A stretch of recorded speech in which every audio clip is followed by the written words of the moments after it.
ほやっほ、イヤホン買ってるかい？ふぐみかんのイヤホンレビューの時間だよ。タングザ、ファンな人も多いブランドなんじゃないかな。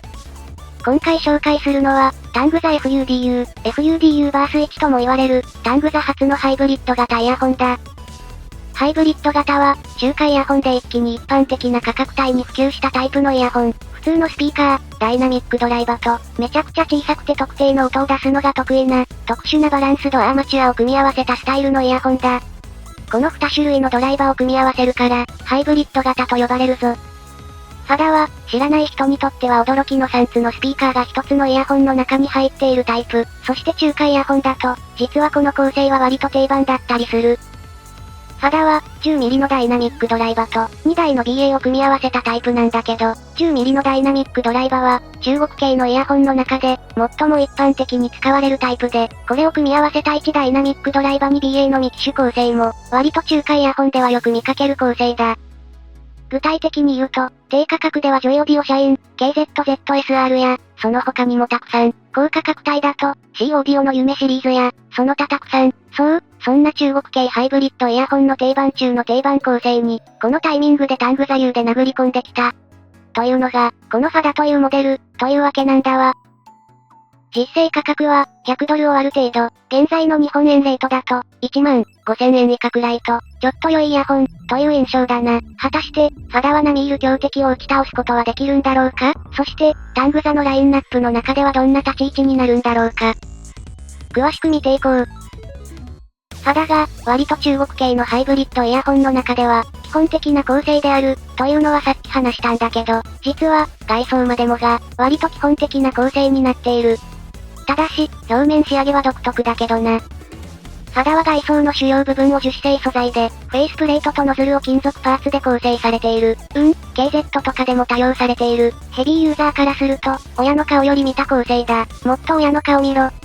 ファダのハウジングの表面は、ザラついた加工になっていて、他のイヤホンと印象が違うものの、ハウジング側のザラついた表面仕上げは、最近見た覚えがある。C オーディオリンコで見た覚えがあるなこの構成。そう、リンコの表面がすりガラスみたいな仕上がりになった樹脂素材だ。皮脂が付着するとその部分だけ透明度が上がるので、使用時にはこまめに清掃を心がけたくなるタイプだな。フェイスプレートは、こちらもなし地加工が施されたシンプルなデザインのもの。見た目よりもさらに軽いイヤホンで、形状も標準的なため、装着感はかなり良い。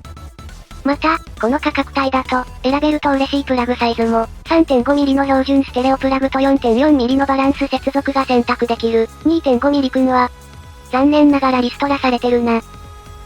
ケーブルは取り回しが良い細めのものだけど、若干表面に抵抗感がある。ゴソゴソと動くような用途だと、リケーブルしたくなるかも。バランス接続タイプが選択できるので、標準でも力不足感は特にないな。イヤーピースは、最初から付いてる、中華でよく見るタイプと、それから、タングザの普段は別売されている上級イヤーピース、搭載載、そして、シレットラディウスのディープマウント型のようなイヤーピースが付属している。個人的には、搭載載が特におすすめだ。標準イヤピが合うからってめんどくさがって搭載載を装着しないと後悔するから、ぜひ交換して装着してほしい。量販店なんかは、今写真に写ってるイヤピで視聴器が出されると思うけど、それだと実力を発揮しきれないぞ。搭載載装着状態では、より柔らかく、軽い装着感を得ることができる。今回は、搭載載の M に変更して試聴しているぞ。また、特徴的な付属品として、まるで財布みたいなポーチが付属。結構しっかりとした作りで、押しつぶされるようなことがなければ、キャリーケースとして十分に実用的だぞ。付属品をそのまま収納するのにもおすすめだな。というわけで、ファダは、豪華な付属品や、独特な仕上げを持つものの、その根幹は一般的な 2BA1 ダイナミックドライバーのハイブリッドイヤホンであることが分かった。タングザのイヤホンは、割と挑戦的なサウンドを持つモデルと、正解じみたサウンドを持つモデルが両方存在しているので、今回がどちら側なのかは気になるところだ。ファダの音色について見ていこうか。10mm のダイナミックドライバー、2台の BA、この構成で、今まで大きく外したモデルって、見たことがないんだけど、やっぱりファダも外さない。ハイブリッドイヤホンを知らない人には驚きを。ハイブリッドイヤホンを知っている人には、いかにも定番感のある、安心感すらあるサウンドだ。BA ドライバーらしい、ハキハキとしたサウンドも含まれているし、台形ダイナミックドライバーらしい、しっかりと圧力のあるベースもこなすことができる。うねるようなベースもこなすことができるけど、サブベースがドカンなる曲が得意、というよりは、全体のリズム感が重視で、それほど低音は後に残らない印象かな。倒産祭イヤピの影響もあるのかもしれない。ファダの音色を一言で言うと、いかにもハイブリッドな、高音、低音がよく出ているサウンド。ただし、この価格帯のハイブリッドらしく、ボーカルが交代している印象はないので、人によって、弱ドンシャリからフラットくらいの印象に感じられそうだ。個人的には、より低音域がうねるような表現力を持つ、似たようなハイブリッドもあるので、高音から低音までしっかりこなせるハイブリッドだけど、若干低音のうねりは少なくて、その分、感触にならずに全体のスピード感を確保したようなサウンド、という印象だな。高音域はハイブリッド型らしく、シャープに出力されるんだけど、変に尖った音とか、刺激的すぎる音は出てこないので、安心して聴ける調整のされたイヤホンだ。中音域は、というか中高音域あたりからかなり明瞭で、ここら辺も 2BA1 ダイナミックドライバーらしい、キレの良い音。ただし、1BA1 ダイナミックドライバーよりも少し柔軟性もあって、この程よさが 2BA1 ダイナミックドライバーとか、3BA1 ダイナミックドライバーモデルの魅力のように思う。逆に、これ以上の構成のフル BA と比べると、しっかりシャープさとか気持ちよさが残っているサウンドなので、好む人が多いバランスでもあるよな。低音域はしっかり空間全体に響いているんだけど、弾力感とか、より響き渡る感じは少ない。サブベースが常に頭の横でちらついているようなサウンドを期待している人には、少し思っていたのと違う印象を与えるかもしれないな。もちろん、普通に聴いている分には、十分に臨場感のある、迫力のあるサウンドを持っているぞ。空間については、しっかりと感じられるものの、壁が近く、その中で音が回っているような印象を受ける。その割に残響がそれほど残らないのが印象的な空間表現だ。これほど狭いと、より低音がずっと残るイヤホンが多いんだけど、そこがパッと止まるのが、ファダの面白いポイントだな。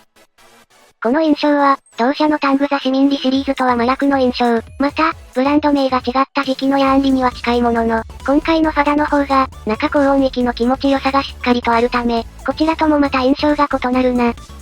市民来では、残響がもっとねっとりと残っていた。また、先日コラボで話題になったものの、製造上のトラブルで入手できなくなってしまった、市民来エンカウンターエディション C オーディオとのコラボと比較しても、こちらの方が中高音域の分離がはっきりとしていて、ハイブリッドを使った甲斐があった、という印象だな。気持ちよさが一番近いのは、ウォナー SG だけども、ただし、ウォナーと比べても、やっぱり高音域側の表現がよりビタッと制動する印象で、初のハイブリッドらしい特徴を持っているように思う。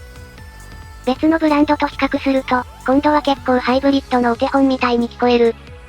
例えば、C オーディオ夢になんかと比較すると、夢シリーズよりもかなり低音域側の残響感が少なく、また、空間も壁で仕切られている感じがして、聞こえ方の印象が異なるものの、音色のバランスについては、結構近く、中高音域あたりのハキハキとした鳴り方。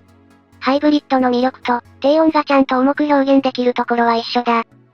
こうやって他社のものと並べた時には、ファダは、特にこれだけピタッと音が止まるのに、密室で鳴らしている感じがする、という空間と、それから、ハイブリッドイヤホンらしい、キレの良い中高音が魅力になってくるんじゃないかな。今回もタングザらしい、一筋縄ではいかない魅力のあるイヤホンだと感じたぞ。結構魅力としてはゼティアンはヒーデイエディションという、同社の販売しているイヤホンの中で最も高価な、HBB コラボの平面駆動イヤホンに近いんだけど、やっぱり、ドライバの差で、気持ちの良いところがわかりやすいのがファダだった。ヒーデイエディションは完成度が高く、全体にしっかりとバランスの取れたイヤホンだったので、今回もまた、1ツイストある、他の機種とも違うタングザのサウンドを楽しめるようになっているぞ。ちなみに、低価格の KZZSR なんかと比べてみると、気持ちの良い部分は変わらないものの、中高音域の表現力や、低音域のしっかり止まる、特徴的な部分など、ファダでないと聞けない表現は多い。なので、ファダについては、まとめちゃうと、空間表現と、音の止まり方にタングザの独特なアレンジが入っているものの、全体的に見ると、優等生なハイブリッド、という印象だ。付属品についても、倒産祭がついてくるなど、実用的にも豪華だし、ポーチやパッケージなど、価格に対して豪華な印象のあるタングザのスタイルはそのままだ。購入して満足度が得られる商品なんじゃないかな。一方、面白い音ではあるものの、タングザが出したんだからそれはもうなんか別世界みたいなイヤホンを期待して突っ込むと、いや、しっかり頑張ったイヤホンだよ、というギャップはあるかも。ちゃんとよく作られているので、日本でも取り扱われるようだし、何かのタイミングで聞いてみてもいいんじゃないかな。タングザは、自社の製品の中でも似たような個性を持つものが少ないので、今後も、独自のスパイスを効かせたイヤホンを作り続けてほしいところだな。といったところで今回はここまで。